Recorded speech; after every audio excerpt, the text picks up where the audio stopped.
Alors maintenant, on va passer à la dernière partie, petit 3, la question de la représentation après Benjamin Constant. Premier point, vers une ouverture du corps électoral, point d'interrogation. Benjamin Constant, il va mourir en 1830.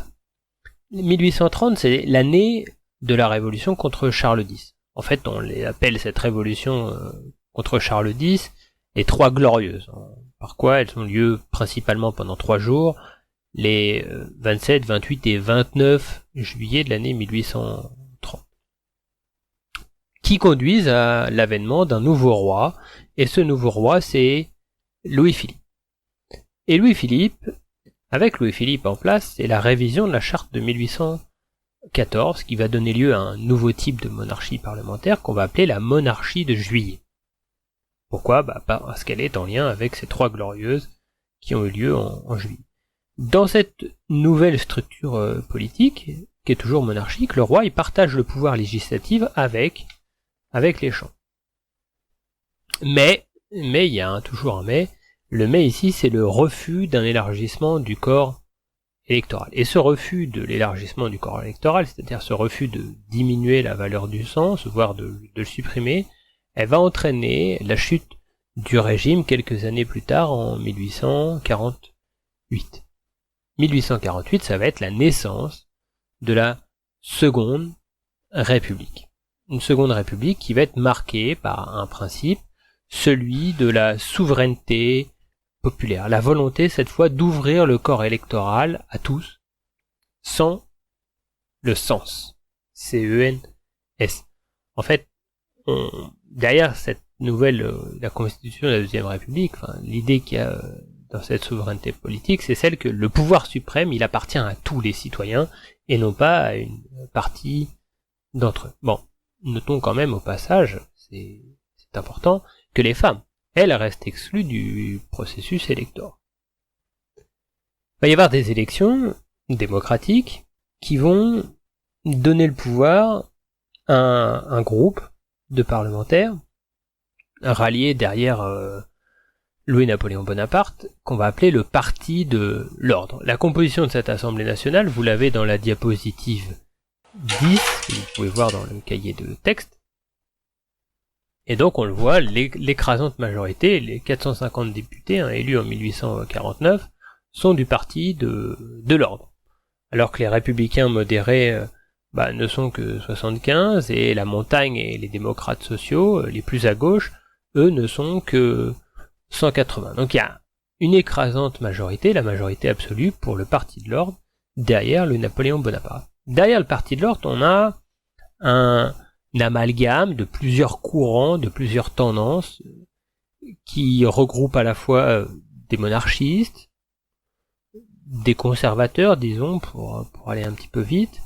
On a aussi des libéraux, et puis on a des républicains modérés. Et cette Deuxième République, elle va être traversée en 1848 par le soulèvement du mouvement ouvrier. Ce soulèvement du mouvement ouvrier, il se produit au moment où sont fermés les ateliers nationaux, qui avaient été créés dans le but de réduire le chômage, et d'un coup on les supprime, et donc plein d'ouvriers se retrouvent au chômage. Ces ouvriers vont se soulever, ils vont manifester leur colère, et ils vont être très sévèrement réprimés. Il y a une forte répression qui est organisée à l'encontre des manifestants. Au nom de quoi ? Eh bien au nom du fait que désormais le droit de vote est attribué à tout le monde. Et comme il est attribué à tout le monde, eh bien la volonté de la majorité a parlé, et personne n'a à se soulever ou à manifester son mécontentement. On est, vous voyez, dans cette idée que puisque tout le monde a parlé, personne n'a à manifester pour quelconque raison. Donc l'ouverture du corps électoral s'est réalisée, mais vous voyez que il y a quand même une interprétation de son ouverture qui porte à discussion d'un point de vue social. Deuxième point. Le Second Empire, un vote pour tous mais sans liberté. Bon, l'expérience de la Deuxième République, elle a été assez brève, puisqu'au travers d'un coup d'État, Louis-Napoléon Bonaparte va se proclamer empereur des Français. C'est la naissance du second empire, à la tête duquel sera Louis-Napoléon Bonaparte, qui devient Napoléon III. Pourquoi Napoléon III? Parce que Napoléon Ier, c'était Napoléon Ier, Napoléon II, qui n'a jamais régné, c'était l'Aiglon, c'est son fils qui a eu ce titre de Napoléon II, et donc Louis-Napoléon Bonaparte prend le nom de Napoléon III. Dans la structure qui est mise en place dans le Second Empire, l'empereur, il conserve le suffrage universel masculin, il le maintient. C'est-à-dire qu'on reste comme dans la Deuxième République avec un suffrage universel, tous les hommes peuvent voter même après ce coup d'État. Maintenant, si on regarde les diapositives 11 et 12, on peut se rendre compte que ces scrutins, ils sont discutables. La diapositive numéro 11, qui est une peinture, nous montre les votes tels qu'ils se pratiquaient à l'époque. Il y a une chose qui doit vous marquer. Il manquerait quoi par rapport à aujourd'hui? Il y aurait quoi de présent aujourd'hui à l'intérieur de ce bureau de vote?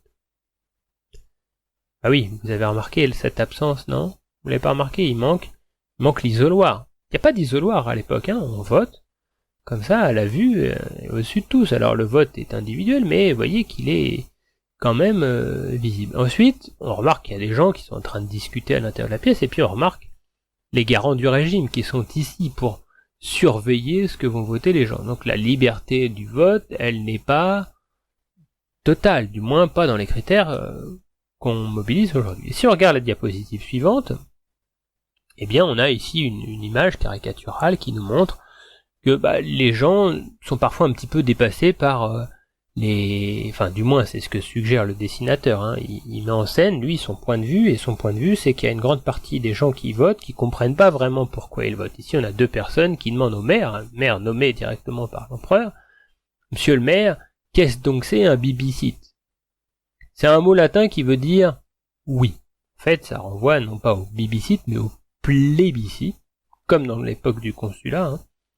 Napoléon III, il y a des moments, il prend des décisions et il demande directement au peuple: est-ce que vous êtes d'accord avec moi ou pas? Et le peuple vote oui ou non. C'est ce qu'on appellerait aujourd'hui un référendum. Ça marche. Sauf que ici, on se rend bien compte qu'une partie du résultat est tronquée parce qu'on incite les gens à voter pour quelque chose plutôt qu'un autre. Donc, nous, on peut retenir quoi? Et c'est ce qu'il faut noter, c'est qu'il y a bien un maintien du suffrage universel masculin, mais dans les faits il est faussé. Les scrutins ils sont sous la pression, et puis on peut ajouter, donc on a vu aussi qu'on pourrait discuter du fait que les gens comprennent les enjeux ou pas des votes, mais est-ce que ça a vraiment changé aujourd'hui finalement, hein?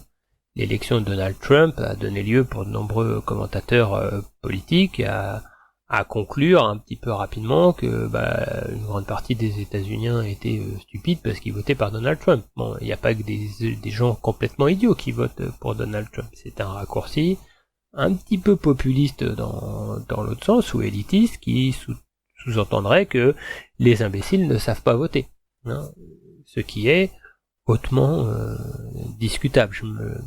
Je me rappelle un fait que m'avait rapporté un ami étudiant qui avait été assisté à une conférence de Monsieur Duhamel, que vous voyez peut-être parfois sur les plateaux de télévision, et donc c'est un spécialiste de l'affaire politique, et donc après sa présentation, il y a un tour de salle avec des questions dans la salle, puis il y a quelqu'un qui lui a demandé à ce moment-là: et Monsieur Duhamel, étant donné qu'il y a plein de gens qui votent sans vraiment comprendre les enjeux, est-ce que ça serait pas intéressant de rétablir un peu de suffrage limité, ou de demander aux gens de passer un diplôme de citoyenneté avant de faire leur exercice du vote?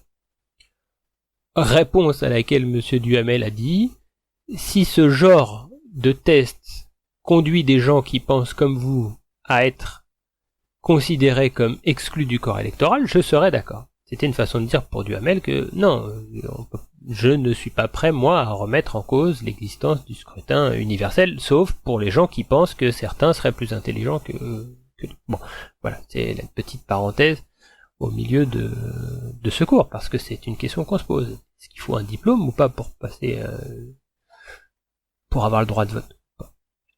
Donc, le plébiscite, hein, on le voit, je reviens à notre cours ici, le plébiscite, il est vu comme un moyen d'instrumentaliser le vote. Après 1860, pour Napoléon III, ça se complique un petit peu dans le Second Empire. Vous avez sans doute lu Zola ou pas. Dans le ventre de Paris, on a un petit peu ce climat d'opposition à Napoléon III qui existe. Et pour Napoléon III, ça devient plus difficile de gouverner, parce qu'il faut malgré tout gouverner et rester au pouvoir, même quand vous êtes un despote, d'une certaine façon. Parce que il se prive indirectement du soutien des catholiques et des milieux d'affaires suite à des décisions qu'il a prises, à des guerres qui ont été entreprises, et il va devoir gouverner avec les libéraux et les républicains, et donc il va être obligé petit à petit de mettre en place des mesures beaucoup plus libertaires à l'intérieur du Second Empire, et des éléments qui avaient été supprimés, des droits fondamentaux qui avaient été supprimés, hein, notamment le droit de la presse, que critique Émile Zola dans Ventre de Paris, le fait qu'on puisse plus dire ce qu'on pense, ou qu'on peut le faire, on peut se réunir mais de façon cachée, hein, ça c'est bien illustré par Émile Zola dans le Ventre de Paris, voilà. Dernier point. La démocratie s'enracine avec la Troisième République. Bon, revenons ici sur des éléments que vous avez peut-être en partie vus dans la partie d'histoire générale avec vos enseignants. En 1870, eh bien, c'est la défaite de Sedan. Et suite à cette défaite, Napoléon III va être arrêté par les Allemands, et ça va être la fin du Second Empire et la proclamation à Paris, France qui est encore en guerre contre l'Allemagne, de la Troisième République. Et donc la Troisième République elle débute par une période qu'on peut qualifier de chaotique. Il y a la guerre à terminer, tout le monde n'est pas pour qu'on continue la guerre, les Allemands vont finir par encercler Paris, on va finir par donner raison aux Allemands, il y a l'épisode de la Commune de Paris avec ceux qui sont hostiles au fait qu'on arrête les hostilités contre l'Allemagne, notamment parce qu'ils ont donné de l'argent pour qu'on construise des canons pour se défendre et que ces canons sont confisqués, c'est-à-dire qu'il y a des Français qui se battent contre des Français pendant que les Allemands continuent à encercler Paris.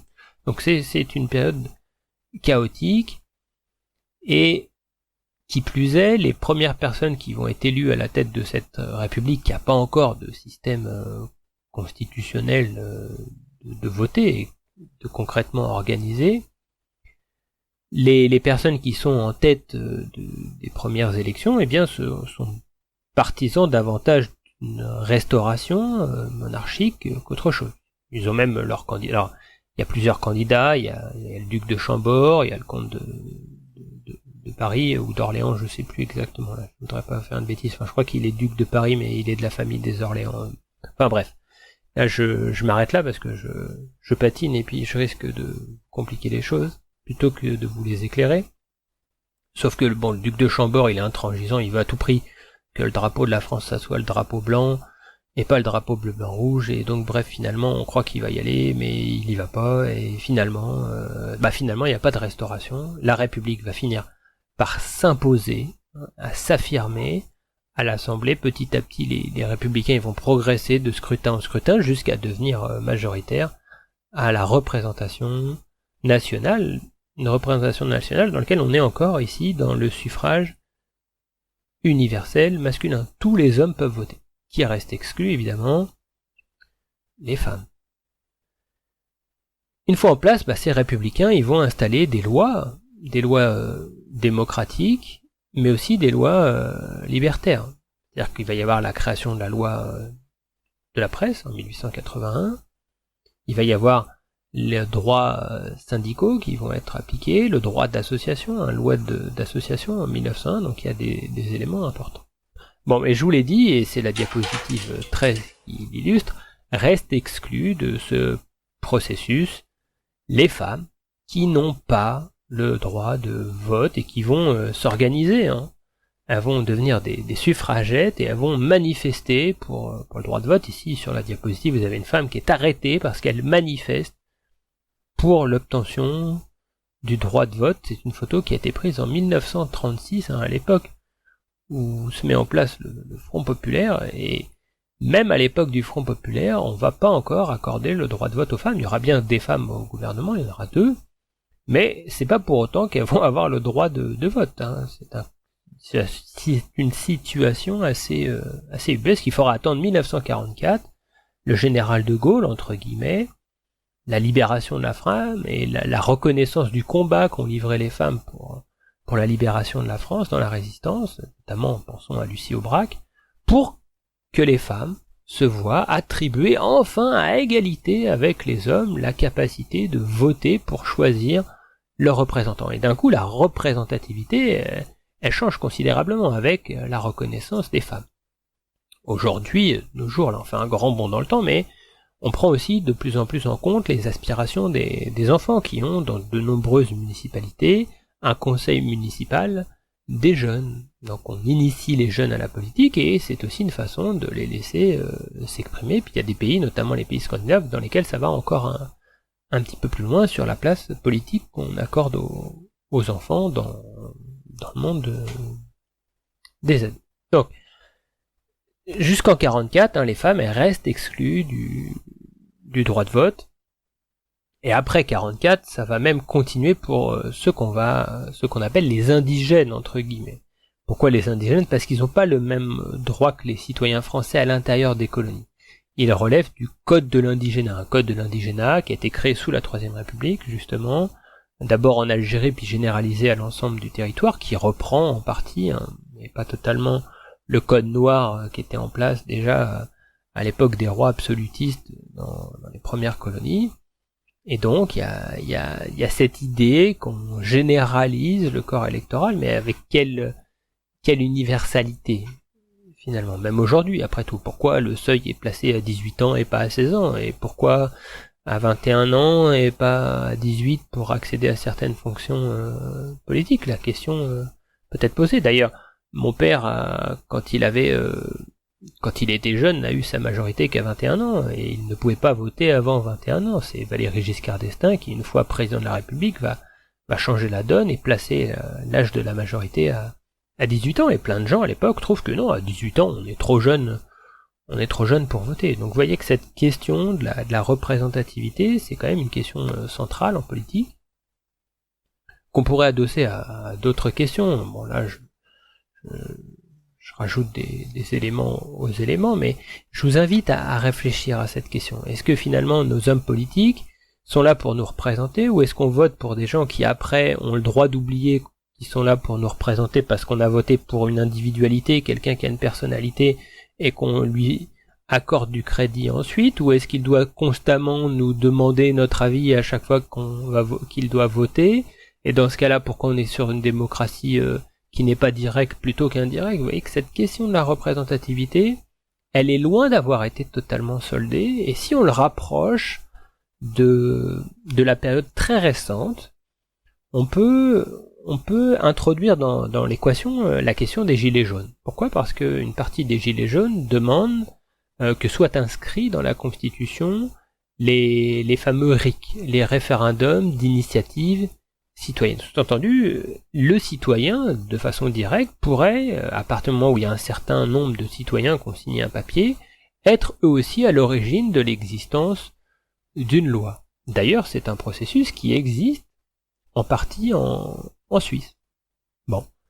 Avec certains dérapages qui ont été observés. Enfin, dérapages aux yeux des analystes ou de gens comme moi qui parfois considèrent que quand la majorité des gens ont tort, eh bien, on n'est pas forcément à ce moment-là d'accord avec le principe de la démocratie. Voilà, si la majorité des Français disent que les professeurs d'histoire doivent rentrer chez eux, bon alors je sais pas où est le chez eux, mais il y a plein de personnes qu'on considère comme émigrés pour qui la question se pose, rentrez chez vous, bah oui mais je suis né en France, c'est où chez moi, hein?